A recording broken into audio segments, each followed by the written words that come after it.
നമസ്കാരം. കൊട്ടാരക്കര മീഡിയയിലേക്ക് സ്വാഗതം. കൊട്ടാരക്കര മർത്തോമ എപ്പിസ്കോപ്പൽ ജൂബിലി മന്ദിരത്തിന്റെ ആഭിമുഖ്യത്തിൽ ആരോഗ്യമേള 2024 സംഘടിപ്പിച്ചു. തിരുവനന്തപുരം നെയ്യാറ്റിൻകര നിംസ് മെഡിസിറ്റിയുടെ സഹകരണത്തോടെയാണ് പരിപാടി സംഘടിപ്പിച്ചത്. സൗജന്യ സൂപ്പർ സ്പെഷ്യാലിറ്റി മെഗാ മെഡിക്കൽ ക്യാമ്പും ബോധവൽക്കരണവുമാണ് ജൂബിലി മന്ദിരത്തിൽ വെച്ച് നടന്ന പരിപാടിയിൽ നടത്തിയത്. കൊടിക്കുന്നിൽ സുരേഷ് MP യാണ് പരിപാടി ഉദ്ഘാടനം ചെയ്തത്.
ആരോഗ്യകരമായ ജീവിതയാത്രയിൽ ഈ സൗഖ്യദായകനായ ഇപ്രകാരം ഹോസ്പിറ്റലിലെയും ചുമതലക്കാരെയും മെഡിക്കൽ ക്യാമ്പ് നമ്മളോട് ഇങ്ങോട്ട് ചെയ്തു തരാമെന്ന് പറയുകയാണ്. പ്രത്യേകിച്ച് കഴിഞ്ഞാൽ നമ്മുടെ ഭദ്രദിനത്തിൽ ഫൈസൽ ഖാൻ വന്നപ്പോൾ അദ്ദേഹത്തിൻ്റെ ഓഫറുകളുണ്ടായിരുന്നു. ആരോഗ്യമേള, എന്നാൽ ആരോഗ്യമേള എന്ന് പറഞ്ഞപ്പോൾ മെഡിക്കൽ ക്യാമ്പ് ആയിരിക്കും എന്നാണ് നമ്മൾ ആദ്യം ചിന്തിച്ചത്. പിന്നീട് അത് അവരുമായി ഇന്ന് സംസാരിച്ചതാണ് 20 പരം ഡിപ്പാർട്ട്മെന്റുകൾ ചേർന്ന് വിപുലമായ ഒരു ആരോഗ്യമേളയാണ് ഇവിടെ ക്രമീകരിക്കുന്നത്.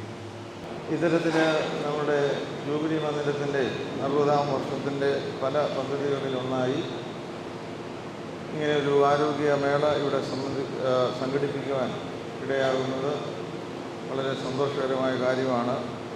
അതിൻ്റെ ചുമതലക്കാരെ എല്ലാവരെയും അഭിനന്ദിക്കുന്നു.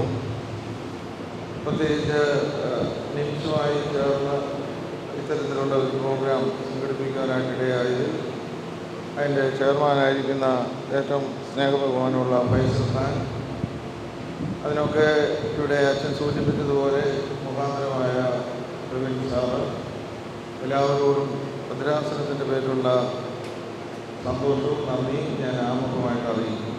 കൊട്ടാരക്കര ജൂബിലി മന്ദിരത്തിൻ്റെ നേതൃത്വത്തിൽ ഇന്ന് നടക്കുന്ന ആരോഗ്യമേള 2024 അത്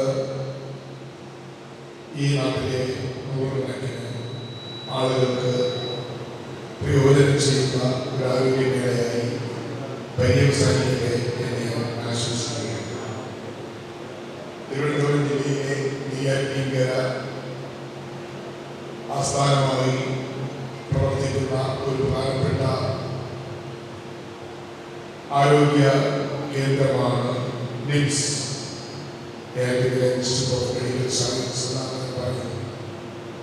അതിൻ്റെ ചെയർമാൻ ഡോക്ടർ ഫൈസൽ ഖാൻ ജീവകാരുണ്യ പ്രവർത്തനങ്ങളിലും ആരോഗ്യ സംരക്ഷണ പ്രവർത്തനങ്ങളിലും ഒക്കെ ഫലപ്രദമായി ഇടപെടുന്ന ഒരു വ്യക്തിത്വമാണ്.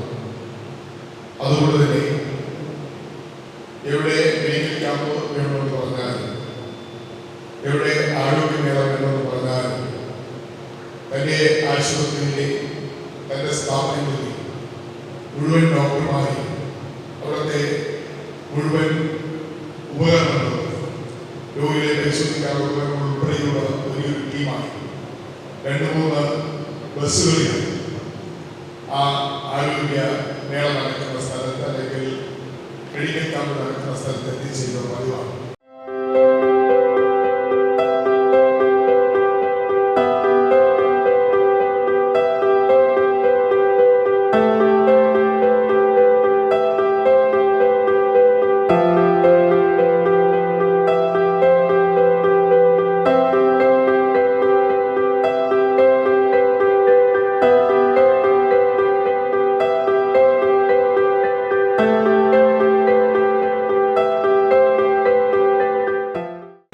യൂണിവേഴ്സിറ്റിയുടെ ചെയർമാനും നൂറുൽ ഇസ്ലാം യൂണിവേഴ്സിറ്റിയുടെ പ്രോചാൻസലുമായ ഡോക്ടർ ഫൈസൽ ഖാനുടെ വരികയും അദ്ദേഹം 3 പ്രഖ്യാപനങ്ങളാണ് പറഞ്ഞത്. ഒന്നായിരുന്നു ഈ ആരോഗ്യമേള, അതുപോലെ തന്നെ ഓട്ടിസം സെന്റർ സ്ഥാപിക്കുന്നു, അതുപോലെ +2 കഴിഞ്ഞ 50 വിദ്യാർത്ഥികൾക്ക് സൗജന്യമായി അദ്ദേഹത്തിൻ്റെ യൂണിവേഴ്സിറ്റി പഠനത്തിനുള്ള സൗകര്യം ചെയ്തു കൊടുക്കുമെന്നാണ് അദ്ദേഹം പറഞ്ഞത്. പക്ഷേ ഇത്ര പെട്ടെന്ന് ഇതൊക്കെ യാഥാർത്ഥ്യമാകുമ്പോൾ എനിക്ക് പങ്കുവയ്ക്കുന്നത്, പക്ഷേ അത്ഭുതം എന്ന് പറയുന്ന രീതിയിൽ പിറ്റേ ആഴ്ച തന്നെ 10 കുട്ടികളെ യൂണിവേഴ്സിറ്റിയിൽ തുടർപഠനത്തിനായിട്ട് ജോയിൻ ചെയ്യാനായിട്ട് സാധിച്ചു. ആരോഗ്യമേള എത്രയും പെട്ടെന്ന് നമുക്കിവിടെ സംഘടിപ്പിക്കാൻ സാധിച്ചു. ഇതിനൊക്കെ നിമിത്തമായ ഫൈസൽ ഖാനോടുള്ള നന്ദി സ്നേഹവും നാമമായി അറിയിക്കുന്നു. ഇതൊക്കെ യാഥാർത്ഥ്യമാക്കി എടുക്കുന്നത് അതിൻ്റെ തുടർച്ചയായിട്ടുള്ള ഫോളോ അപ്പുകളിലൂടെയാണ്. ബഹുമാനപ്പെട്ട തിരുമേനിയുടെ നേതൃത്വത്തിൽ നമ്മുടെ ജൂബിലി മന്ദിരം സൂപ്രണ്ട് ഷിബുവച്ചൻ്റെ ചടുലമായ പ്രവർത്തനം ഒരു ഉദാഹരണമാണ്. അദ്ദേഹത്തിൻ്റെ ഒരു സംഘടന പ്രാഗല്യമാണ് ഇത്രയും ആളുകളിലേക്ക് കൂടിയിരുന്നത്. എനിക്ക് തോന്നുന്നു ഫൈസൽ ഖാനോട് പ്രസംഗിച്ച് പോയ പിറ്റേ ആഴ്ച തന്നെ അച്ഛനും സംഘവും അവിടെ പോയത് സംസാരിക്കുകയും ഫോളോ അപ്പ് നടത്തി കാര്യങ്ങളൊക്കെ ചർച്ച ചെയ്ത് എത്ര പെട്ടെന്ന് സംഘടിപ്പിച്ചത് അദ്ദേഹം പ്രത്യേകം അഭിനന്ദിക്കുന്നു.